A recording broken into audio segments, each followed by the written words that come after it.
Shalom, sisters. Shalom. Praises to the Most High. This could be real quick to just be a Lord willing.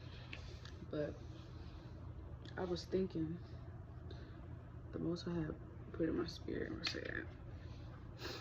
And then I was just thinking, like, you need humility in order to grow. Why is humility important in order to grow? You need humility. And you know that humility is being humble. Actually, let's read the definition of what humility is. Okay, let's read the definition of humility. Humility means a modest or low view of one's own importance, humbleness. Synonyms are meekness, lack of pride, modesty, unassertiveness. And unassertiveness, oh, I like that word.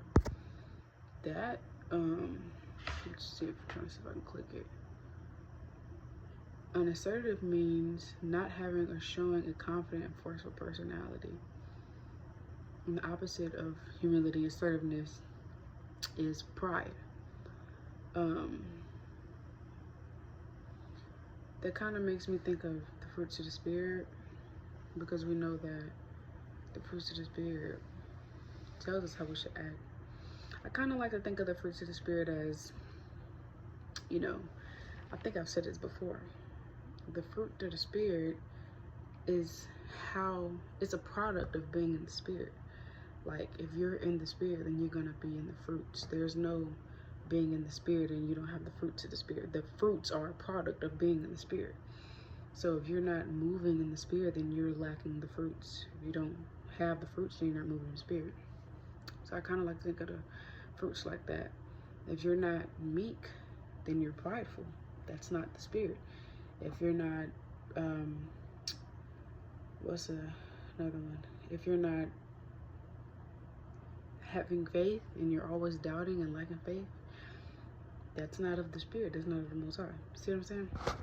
This is Galatians 5:22. But the fruit of the Spirit is love, joy, peace, long-suffering, gentleness, goodness, faith, meekness, temperance, against such there's no law. Meekness is one of the fruits of the Spirit. So, and you know, we might not have all the fruits down packed. So I'm not going to say that, oh, if you don't have love, then you're out of the Spirit, you're being wicked. We want to strive to have the fruits of the Spirit. We want to strive to wear all of these: love, joy, peace, long-suffering, gentleness, goodness, faith, meekness, temperance. Don't make it a norm to not move in these things, because that's what we wear. That's, you know, it reminds me of Matthew 7. You shall know someone by their fruits. Matthew 7:16. But I said all that to say, anyways, I'm getting sidetracked. Meekness is one of the fruits of the Spirit. Meekness, to be humble. Christ was meek. Christ is meek.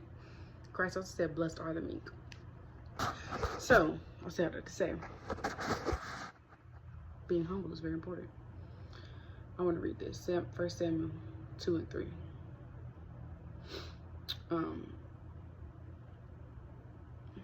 Talk no more so exceedingly proud, let no arrogancy come out of your mouth, for the Lord is a God of knowledge, and by him actions are weighed. Let no arrogancy come out of your mouth. Don't talk exceedingly proud. Be humble. We need humility to grow. I'm finally get to the point. We need humility to grow, because being humble allows room for correction and allows room for learning. So I'm just going to sum it up by saying this. It's okay to not have it all together. It's okay to not have it all figured out. It's okay to not be the smartest in the room and to not be the most knowledgeable in the room. Sometimes pride puffeth up. And again, we become self-righteous, sometimes don't know it. And we feel like we got it all together. Can't nobody tell me nothing. And sometimes when you're not open to correction, you're not open to learning, you become easily defensive to when other people are trying to give you I'll say, what is the thing they call it? What is something criticism? Corrective criticism, something like that, I don't know. But being humble, you need that in order to grow, because it allows you, when you want to learn from other people and when you're willing to be corrected, that's humility. And that's what the Lord likes to see. The Lord likes to see us be humble. It's okay to be able to learn from somebody. It's okay if somebody has more knowledge, experience than you. That doesn't make you any less of a woman. That doesn't make you any less smart. That doesn't make you any less. That it just means that simply you're in a different part of your journey and in your walk, and that's totally fine. Everybody is in different parts of their walk in their journey in life. It's okay to learn from other people. But again, sometimes, we and it's a self thing, meaning like it's something within like the heart that has to be cleansed and purged, and that we have to really fight, and because that spirit of envy, it definitely could be heavy, and it also can come from being in the world.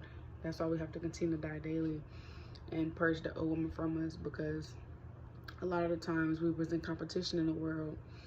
And so sometimes we come in this walk and we feel like we have to be on somebody's level, or I gotta one up her. It's hard to be humble and want to be around somebody that or is further in their walk and in their journey. And regardless of where you are in your walk or journey, you could still learn from other people. Y'all can learn from each other. Iron sharpeneth iron. So I started to say, we got to be humble in this walk. We got to be willing to take correction. We have to be willing to learn from others. We have to be willing to grow. It's okay to not have it all figured out. It's okay to not have all the answers. It's okay to not know everything. What's not okay is being prideful and feeling like you got it all down, packed, and back, because the Most High don't like to see that. The Most High don't like to see that. When you are humble, you allow... When you are humble, again, you allow room for correction. You allow room for growth, because you're willing to learn. You're willing to want to self-correct. You're willing to want to do better. You're willing to want to change. But when you don't got that humility, it's basically like, you can't tell me nothing. And I've noticed people would rather point the finger, blame you, project, than look in the mirror, self-reflect, and examine themselves. So, let's be humble. Let's be willing to learn. Let's be willing to grow. Let's be willing to be corrected, because it's a beautiful thing for us.